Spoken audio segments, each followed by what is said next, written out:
Good evening, everyone. Welcome to Leadership Week 2. Glad you're all here. My uh, energy levels are low. I met my new boss at work today, and he can talk. That's all right. We will power through. I have a cup of tea with my logo on the cup of tea, so we're all good to go. So, a quick recap of Leadership Round 1. Um, so we had, I might just pick on some people, some of these questions.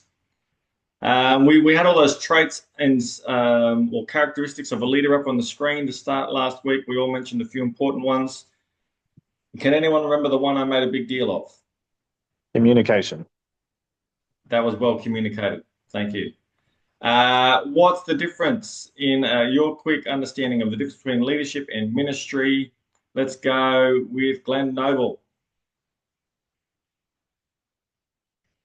Um, you can be gifted or minister in one area, but leading in another. Like they don't necessarily line up, but it's good if they do. Excellent. Yes, that's true. That's true. We'll keep going through these. We won't dwell. We've got difference between a leader and a manager. Peter, what have you got? More vision oriented for the leader and doing for the manager. Yeah, that's a good way of putting it.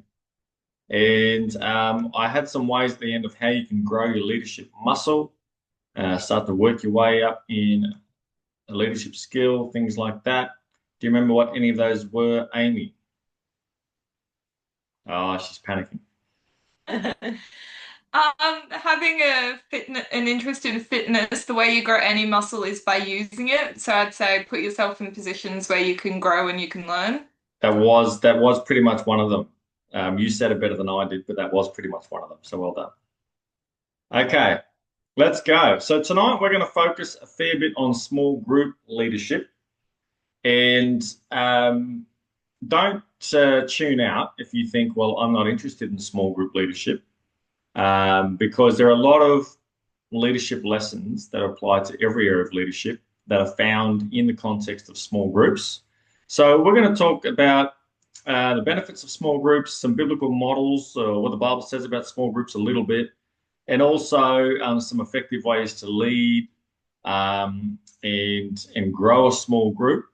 And like I said, it applies to every area of leadership, but I just think what we're focusing on is number one because every church pretty much has small groups, and there's always a need for small group leaders. It's a great way to cut your teeth in leadership and to learn leadership skills and things like that. And we can use it as an example that we all know about, we've all seen, and we're going to discuss that. So I've got a list there of some benefits that small groups can bring to a church. Number one being obviously community. It's one thing to go on a Sunday and sit in a crowd, but obviously you can do that and not talk to anyone, not know anyone. But small groups foster community. I think that's pretty self-evident. Discipleship can happen in small groups. Doesn't always, but can happen in small groups on a different scale and a different way to a Sunday service. Accountability. Small groups are great for accountability, particularly in the young adult space. I've found you think young adult. If you're only a Sunday attender and you don't attend for a month, nobody knows, nobody asks, nobody finds out.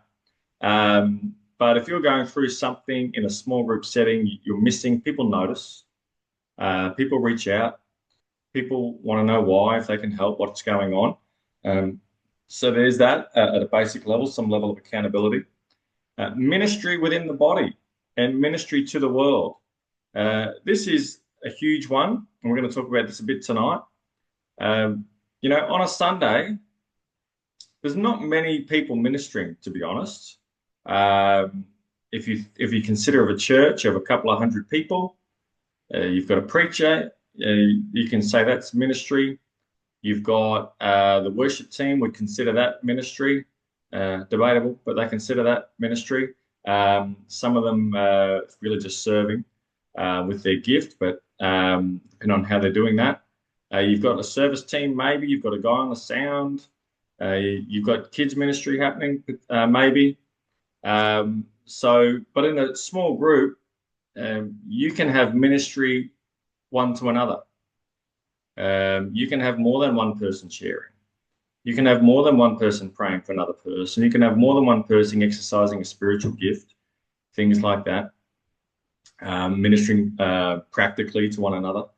And also ministry to the world. Small groups are a great way to get together, organize yourselves, and go and do something for the community as well. You can do that at a corporate level, but you can also do that at a small group level.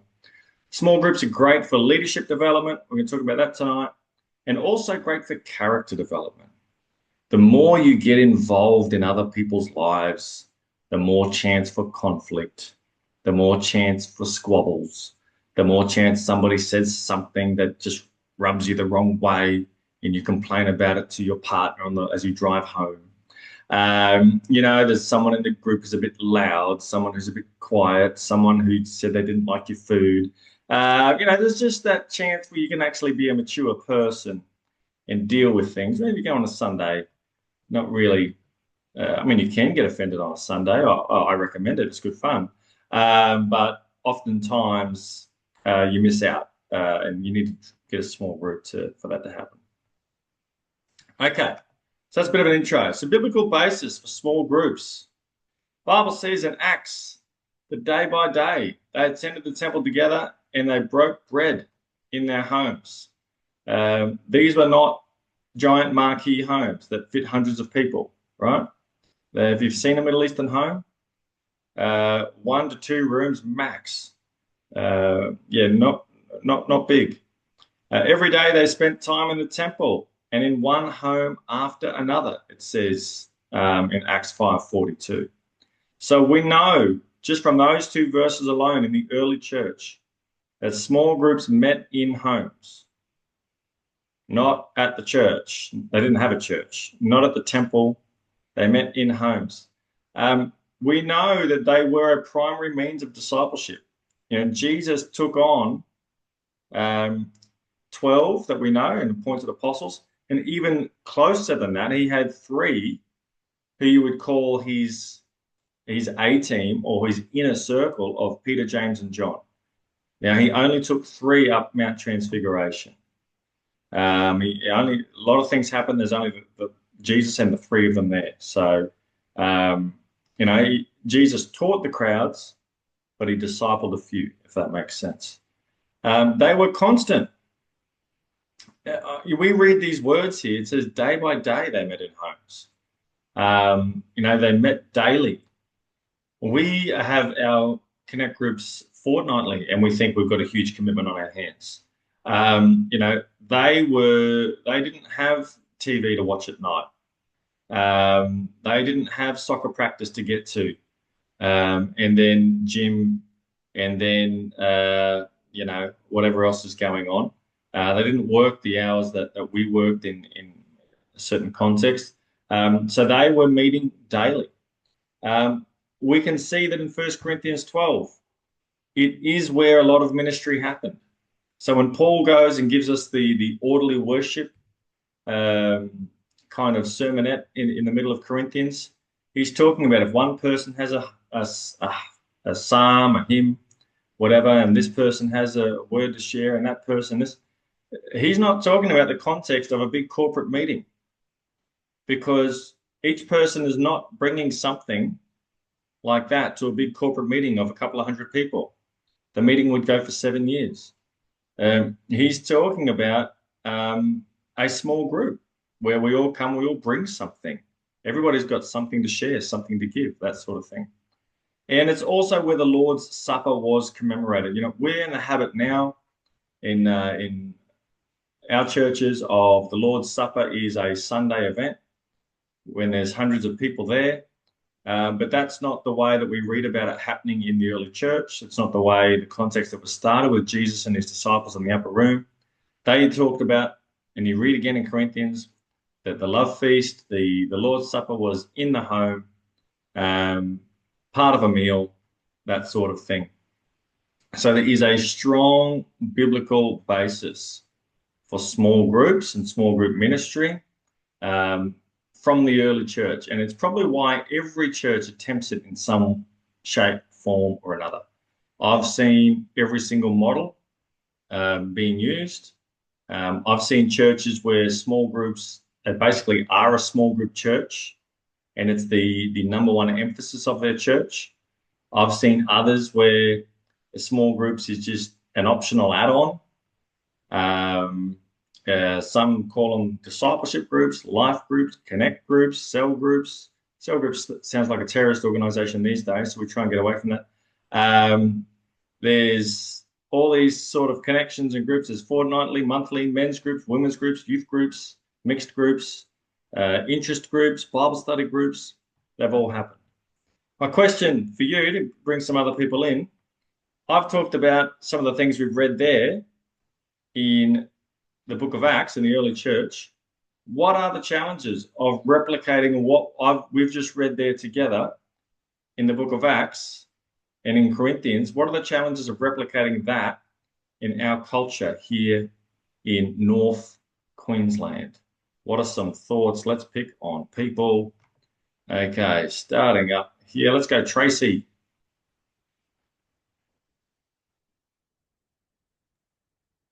Yeah, I'd agree with what you said. I think our lifestyle now, we notice it especially out here at Moranbah with people's work, mining, working 7 days on, 7 days off, 12-hour shifts, some day, some night.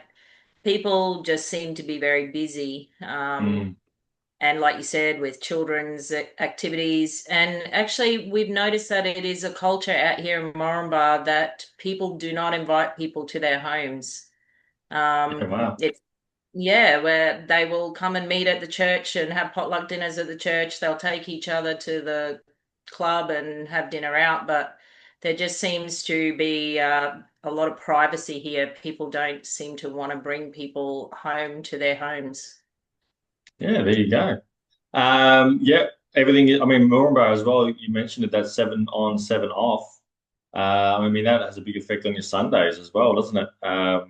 Where, a lot of people are working this week and then you won't see them again for 2 weeks and that sort of thing.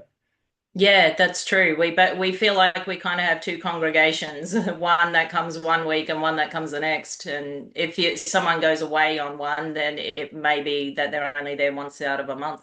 Yeah, absolutely. All right, let's keep going. Katrina, what are you thinking? Some other challenges replicating biblical small groups in our culture? I wonder if our travel times are different.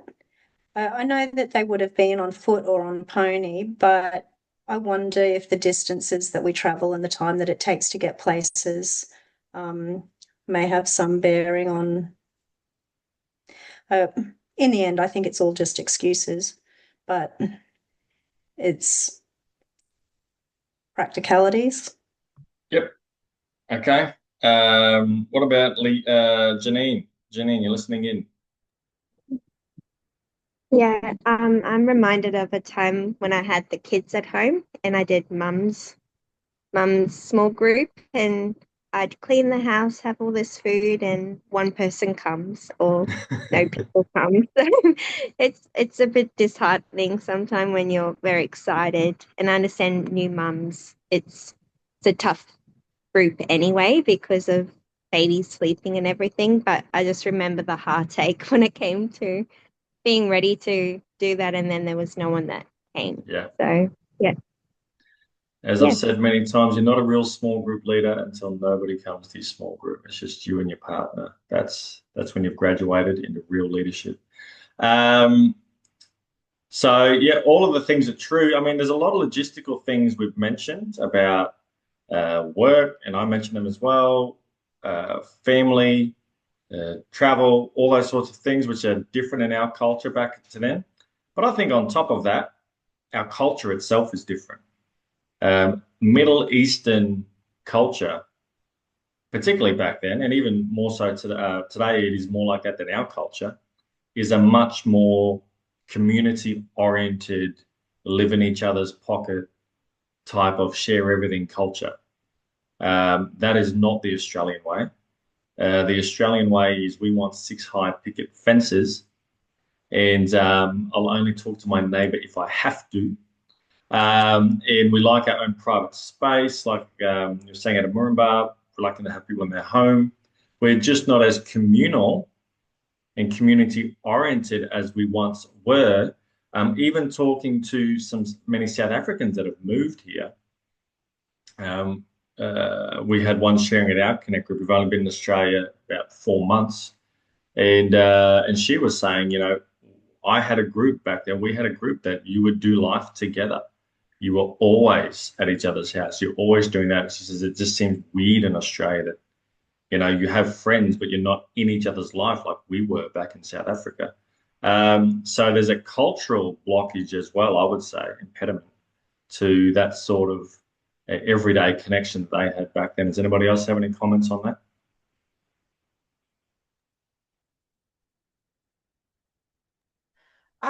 My thought went to in Australia we value independence a lot more. Mm-hmm. And we get a sense of pride from being able to do everything on our own. So it's almost like having to do life with others and having to have community. It almost comes across as a weakness in a sense. Oh, yeah, it can do, can do, can do. Anyone else? Yeah, I got one. Go. I think it might be different. Like we might meet up and play a game of golf or go and have a coffee or have dinner. There might be a different that's a different culture to what they did. But it might be a chance to communicate and see how people are going and all that. Yeah, that's it. Yep, that's all good. That's all good. So, and I think as well, a lot of us don't know how different we are.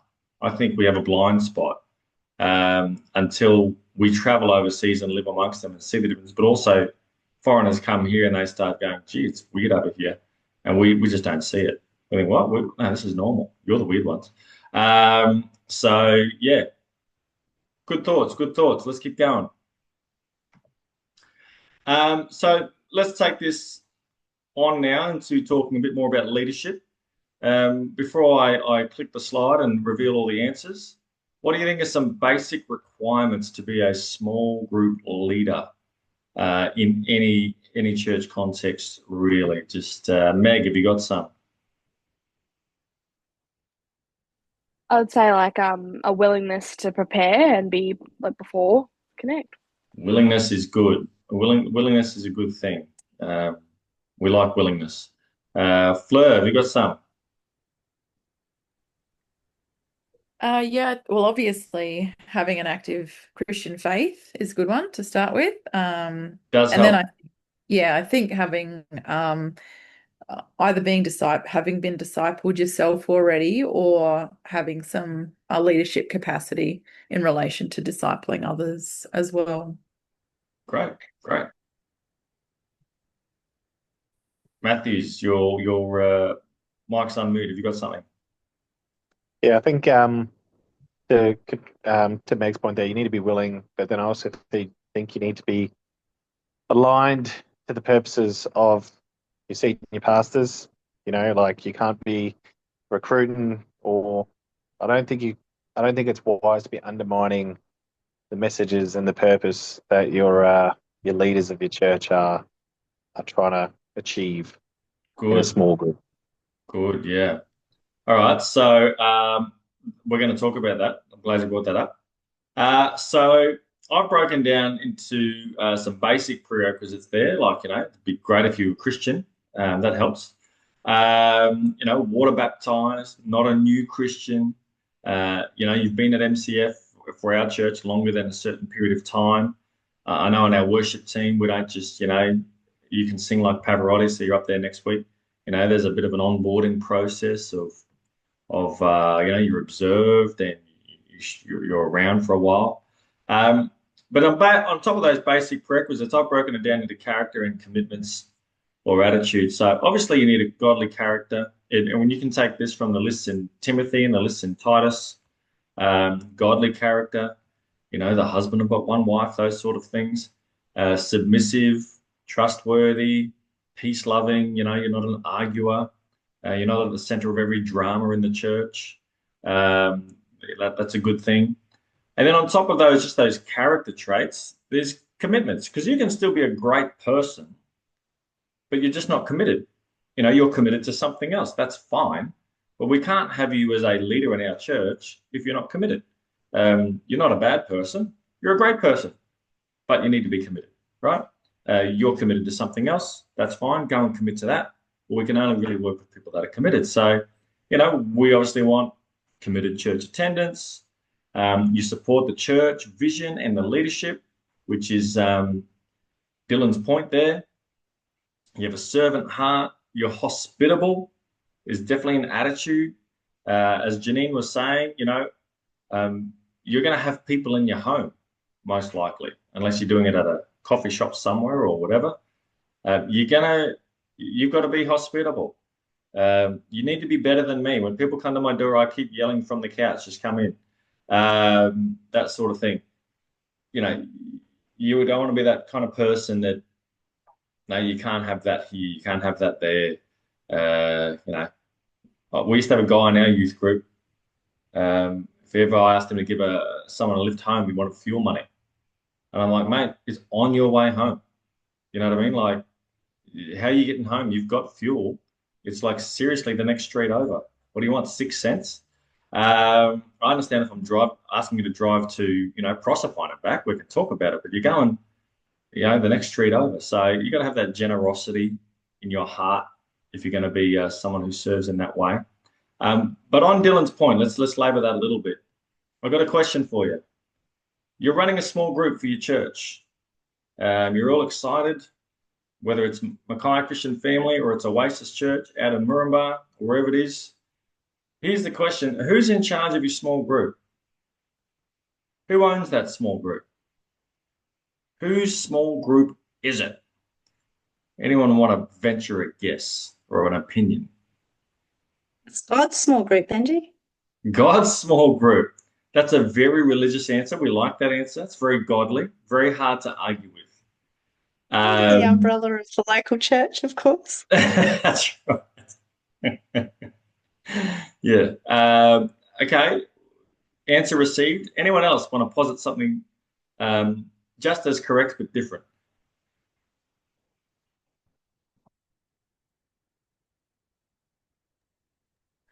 It belongs. You go. I was gonna say. Go for it. You go. All right. I was just gonna say, like, there's levels of ownership. So agree first and foremost, the leading has to be of the Holy Spirit.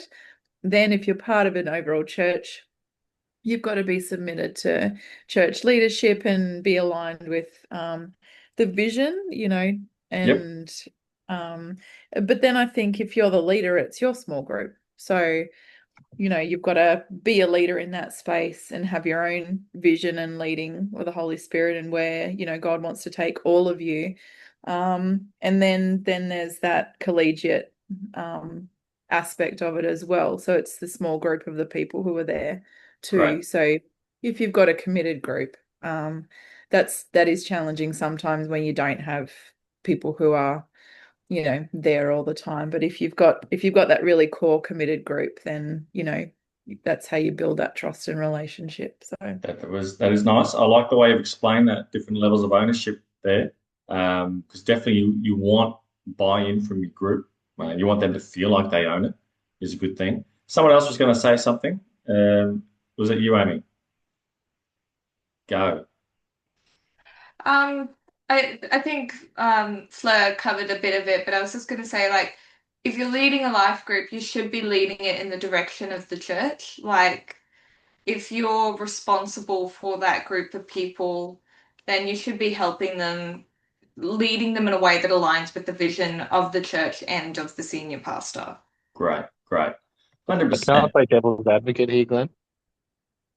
Sure. Sorry, Ben. I'm going to say, thinking into Fleur and Amy's point, I think it's reflecting now, it's probably more the church's life group. Because, at the end of the day, if you're doing or teaching something that's really not aligning with, the values of that church, let's say I go to your life group and you're like, guys, we need 6 wives, What are you doing? Let's start getting this going. You know, I think more than likely the church has that ownership and the responsibility for the people there to be like, no, this is not you. You are not, you know, equipped to lead. It's not yours. You know? Yeah, so, and I don't think you've said anything in contravention to what Fleur or anyone else has said. I think they agree with that too. And that's exactly what I'm getting at when I'm asking this question. And I'll explain it by using, Discipleship Academy. At the end of the day, this is a ministry of Mackay Christian Family, which means the person who has the final say about Mackay Christian Family is Pastor Rob. And if he tells me next week, all right, we're shutting that down, guess what? We're shutting it down. I wouldn't do cartwheels. Um, I might say, but I had so much vision and all that kind of stuff. I've got a decision to make. I either move on and find that vision somewhere else, but I don't, or I just submit and say, yes, Pastor Rob, that it's yours. It's what I do. What I don't do is I don't just fight about it and say, no, this is what I'm doing. God's called me to it. You can't stop me. No, I started it. I've put all the work into it. This is what I'm doing, and then stay in the church and have that battle because at the end of the day, it's a ministry of Mackay Christian Family. It's not my ministry to own in that sense. It is my ministry. I have ownership of it in an emotional sense, in doing all the work sense, the vision, that sort of thing. But I'm not the final say in this ministry. This is a ministry that supports the vision of our local church. It doesn't cut across it. It's not in competition with it. It's something that Pastor Rob sees. Yes, this is what we're about, training up people in the word. We trust you. Go ahead. This is part of what we exist to do. But if he tells me next week it's not what we exist to do, hey, I'm telling you, it's not what we exist to do. And I either shut it down and get on board, or I leave and find somewhere else to do it. You hear what I'm saying? Now, your small group is the same. You personally, you have ownership. Your group has ownership, but I'm running my small group to support the vision as a subset of the vision of the local church. I do not have a vision for my small group that is different to the church vision for small groups. I do not teach things different to what the church teaches. If Pastor Rob tells me next week we're shutting that one down and we're making them the leader, that's up for me to deal with and go, okay, that's what we're doing. At the end of the day, he's the senior boss, and that's what I support, and that's what I go along with. And if I can't do that, that's on me to go and sort that out somewhere else, not stay and try and run my own thing. I think it might come a bit later in the notes.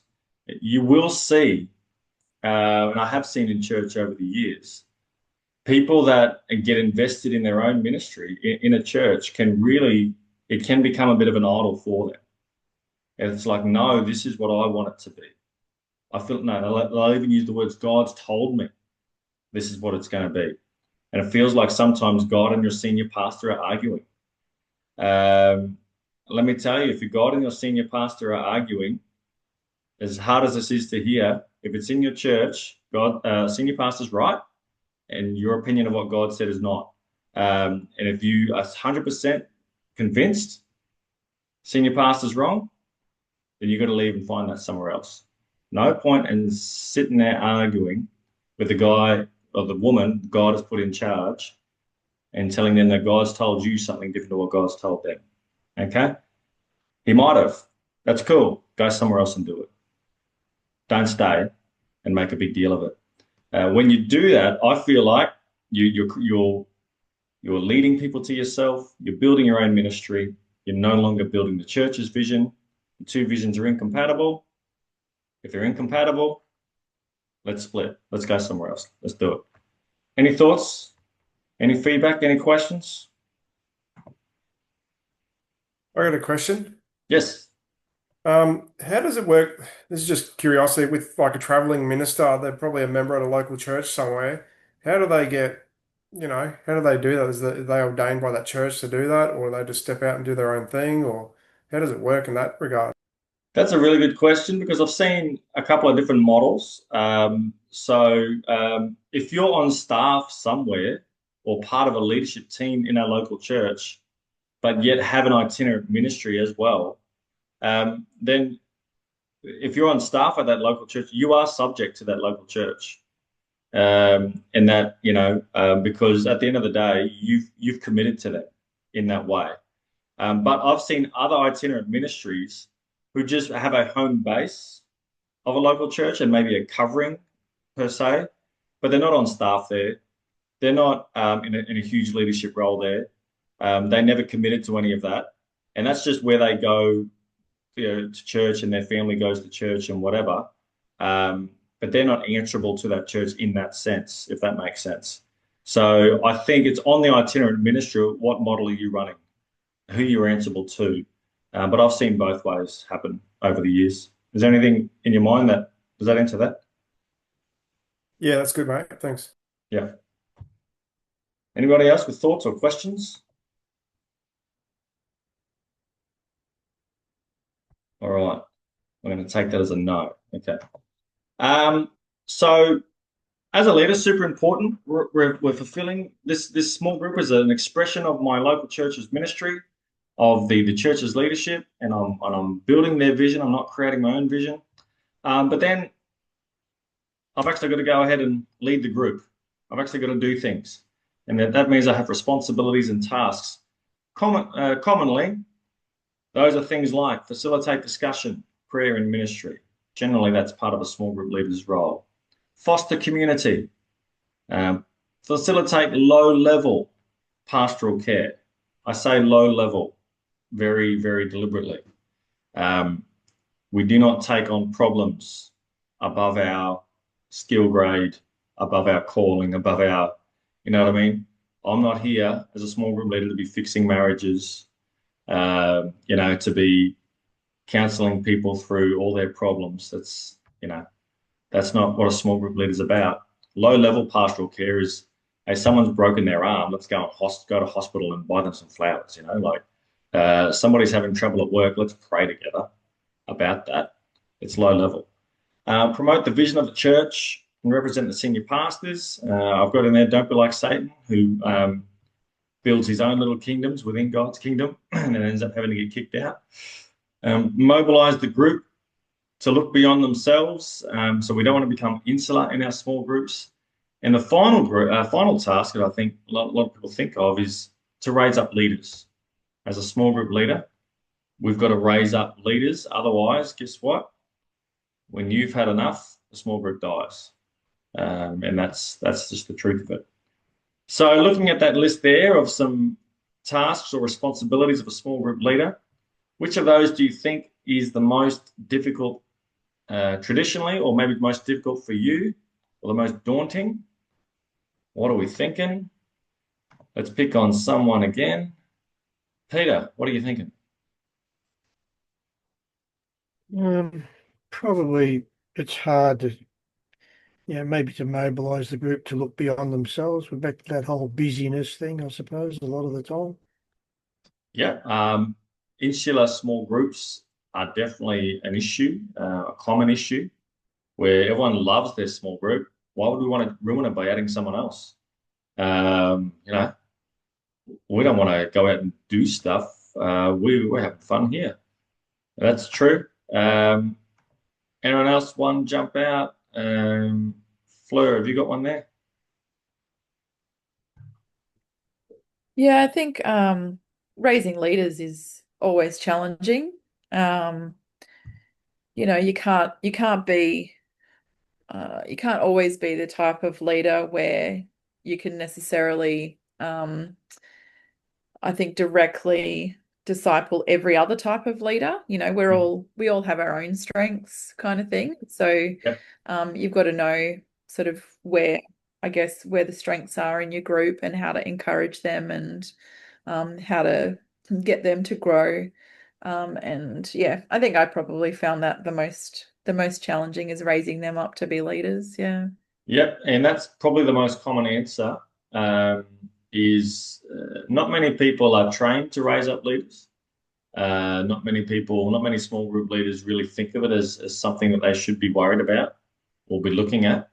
And so it just gets overlooked, or you don't even know where to start, what to do. So we're hopefully going to talk about that over the next couple of weeks. And when we finished our leadership series, you might have a bit more of an idea of how you go about that. One of the most important parts of being a small group leader, obviously, is facilitating a small group meeting. I've got 3 things there that make a great small group meeting: relational, enjoyable, and transformational. So what that means is people are coming to small groups to relate. You know, we don't go to church necessarily, although most of us do, have a good chin wag, catch up with friends. But a lot of people are just in and out. But if you're going to a small group, it definitely has to be relational. So we're not sitting in classroom desks, looking at a screen, you know what I mean, where they're normally in a circle talking to one another. It has to be enjoyable. If something's not enjoyable, it's not endurable. You'll give up eventually, and they will too. And the final one there, transformational. What that means is something should change in people's lives because they're going to your group. Like there should be a reason besides having fun, where they go, actually, I learned something, or I was challenged, or we prayed and something happened in my heart. I encountered God. I'm different because I've been part of that group than I was before.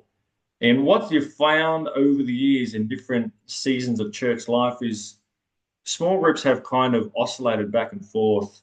There's been a lot of eras where we've just gone totally fun with groups in churches. You know, we've got the bike riding group, and we've got the soccer group, and we've got the mums doing coffee group, and it's been relational and enjoyable. Then we've gone other seasons where it's just like, no, everyone, we're just doing hardcore Bible study, and we're doing 1-hour prayer meetings, and we're just focusing on meeting God, and that's transformational. But that can get tough quickly if that's all you're doing. It's like, well, I could have done this on a Sunday. So we want elements of everything. Groups that are purely relational and interest-based. Guess what? You can get that playing soccer without church. You can go bike riding, doesn't have to be with Christians. It's kind of like we're just become social clubs in a sense. If that's an outreach method, that's cool. But if that's all your small groups ever are, not much discipleship happening there.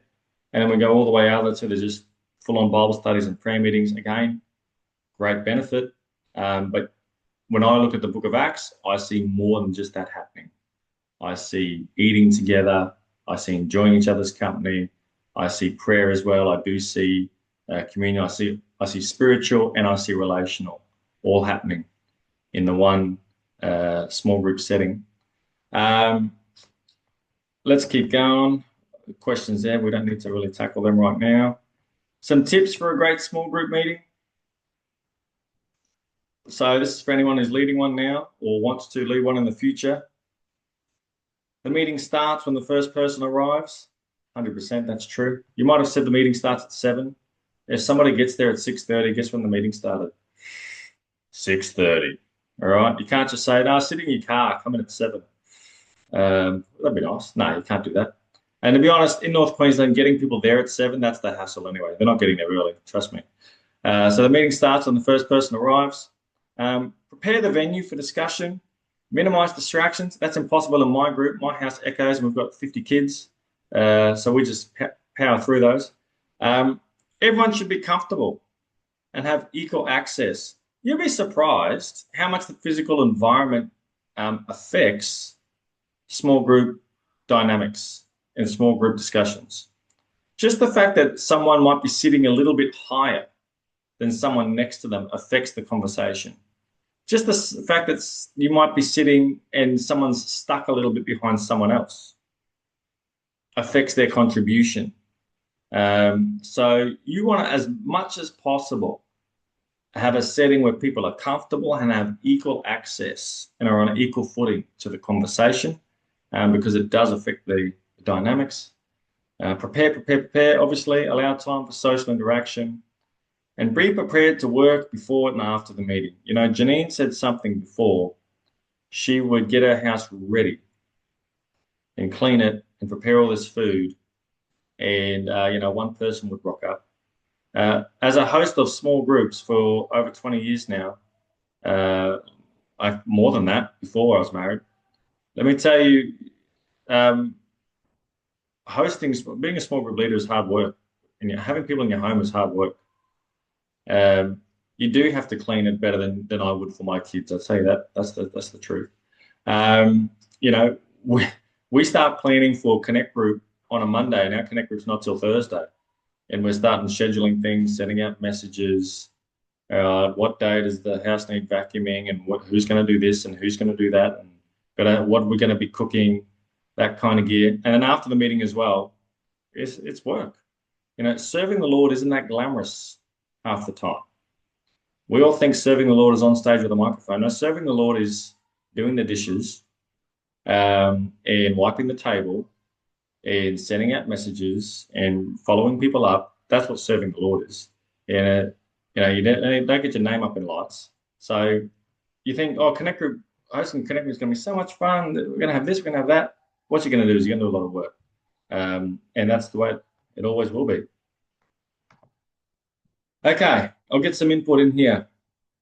Helpful tips for a productive discussion. And this can be not just small group, but any leadership sphere that you're in. Prepare open-ended questions. Make use of co-leaders and talkative members. Make use of thought-provoking stimulus. I've got to be honest, there's someone in this group here tonight who comes to my small group, and she's great to have there. I make use of her all the time because she's just the right amount of talkative. Aren't you, Katrina? I love an audience. If I was to ask a question at Connect Group, I know I'm not going to have 10 seconds of silence. Katrina will rescue me. Okay? And she doesn't cut across and butt in and hijack the meeting, but she's a good talkative member to have in the meeting. Hopefully you've got one of those in your small group. But yeah, you've got to do all these things. You got to plan a discussion. You don't just rock up and go, what are we going to discuss? Let's just jump right in. Particularly with a new group, a group that's not used to each other. You know, you need to have icebreakers. You need to have some thought-provoking stimulus that goes, I've just been poked in the head by that thought. I want to respond to that. You need to have good open-ended questions. With a group that's been together for a while, that's maybe more mature in Christ, where they're all just chatterboxes. With them, you can just say hello, and the group starts, and off they're away. So in terms of facilitating a great discussion, I want you, as an exercise where you are, rate these questions as great, average, or meh, okay?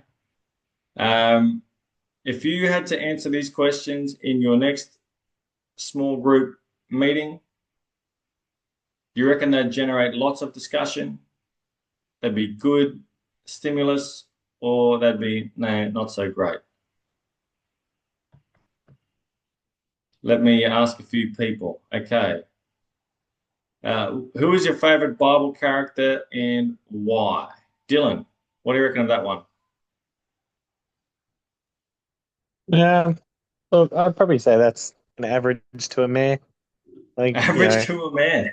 yeah, I'm not gonna lie. Most of the time I expect people to be like, "Oh, it's Jesus, I love him, he's my savior." Whereas I don't think generally people off the top of their head know why this character is their favorite and can give a good justification for it. Okay. I think you might not get that great answer. I actually reckon it's quite a good question because I asked it in my small group not long ago. We did like my favorite things, and I like your favorite worship song, your favorite Bible character, and that. Yeah. And there was actually a few of the group members actually did say, "This is my favorite Bible character, and this is why, and this is the favorite verse that corresponds to why I've said this." Yeah, I think it's a decent icebreaker question. Hopefully it's not the meat of your discussion, but it's a great little, let's get to know each other a little bit. That's cool. Do you believe in water baptism? What do you think of that as a small group discussion question? Tracy, what do you reckon of that one?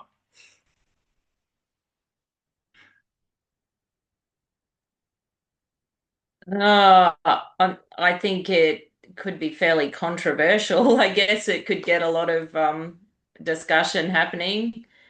Um, Great. I agree. Mm. I think it's a yes/no question as well, which is an issue. Um, we want to try and avoid the yes/no questions. Um, Hopefully, most people just go yes and you can move on. But it does have the potential to blow up, doesn't it? But maybe you want it to blow up. Maybe that's the point. Um, okay, let's critique one more. Um, question 7. Somebody give me some honest feedback. Okay, who's going to really give me honest feedback on this question? Uh, Peter, have you ever found yourself like Job, questioning God's goodness? How would you respond to that in a connect group? Good question, bad question.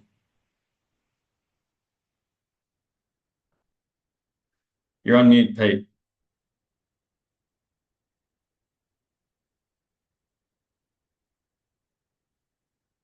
We still love you. Yeah, I know. There you are. I was using the space bar and my keyboard died.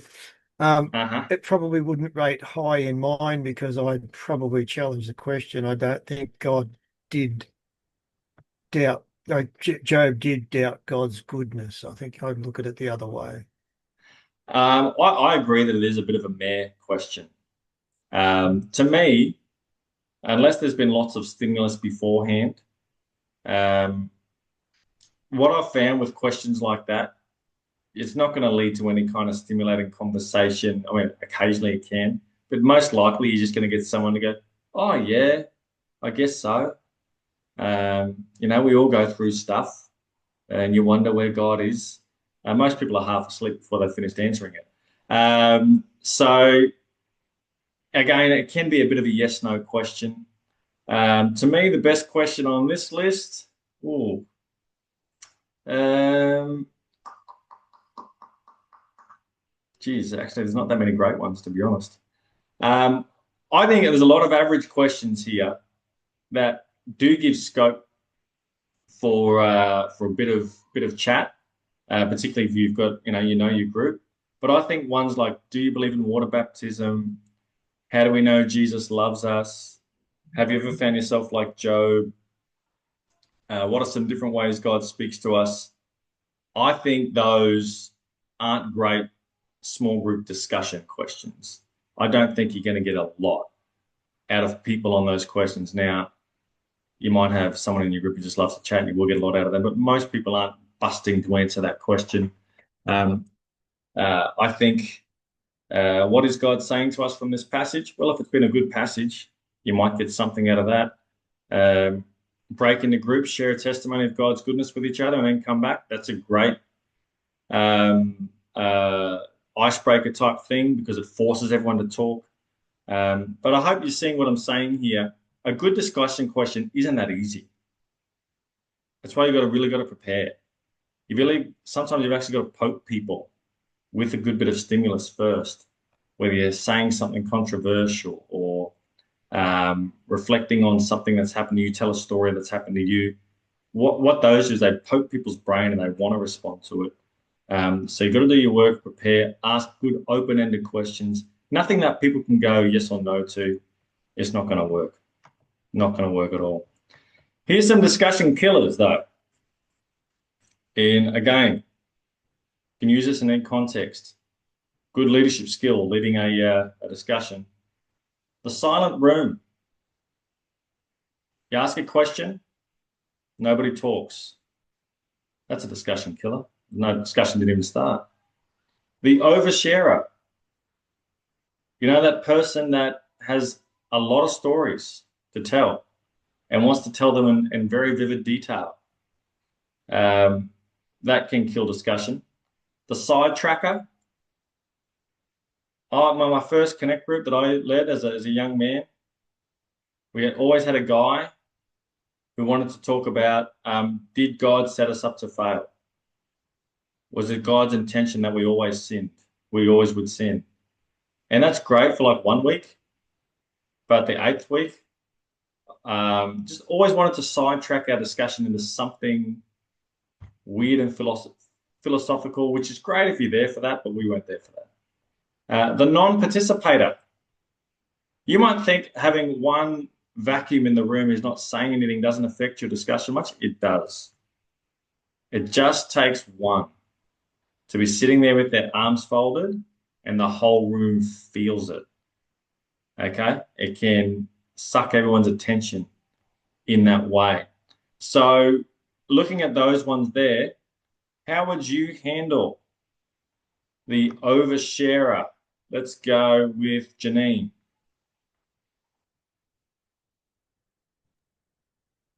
I feel like being a teacher, I deal with this daily when I'm trying to teach and I've got children.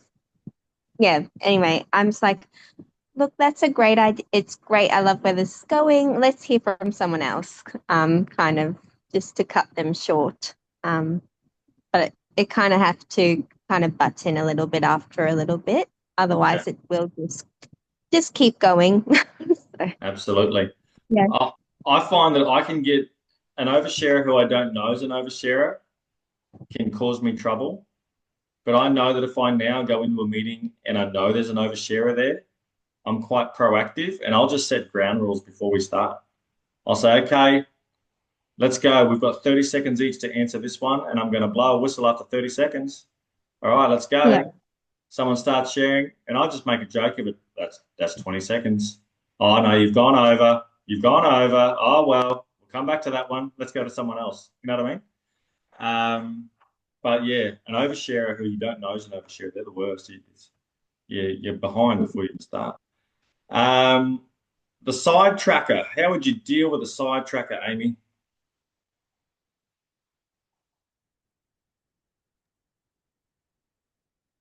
Ooh, that's a tough one. Yes. I've led like youth small group ministries, so regular that's a regular battle. This is not going to be a brilliant answer, but I'm going to say it's my job. It would be the job of the life group leader just to keep things on track. So just, I don't know. My brain isn't working. I don't really have a good answer for that one. Sorry. It is a job. Anyone else has got some tips on dealing with a chronic side tracker? How about parking that? And we might be able to come to that later, back to it later. Yes, that's the general way that we try to do that. Some side trackers are very persistent. I'll tell you that.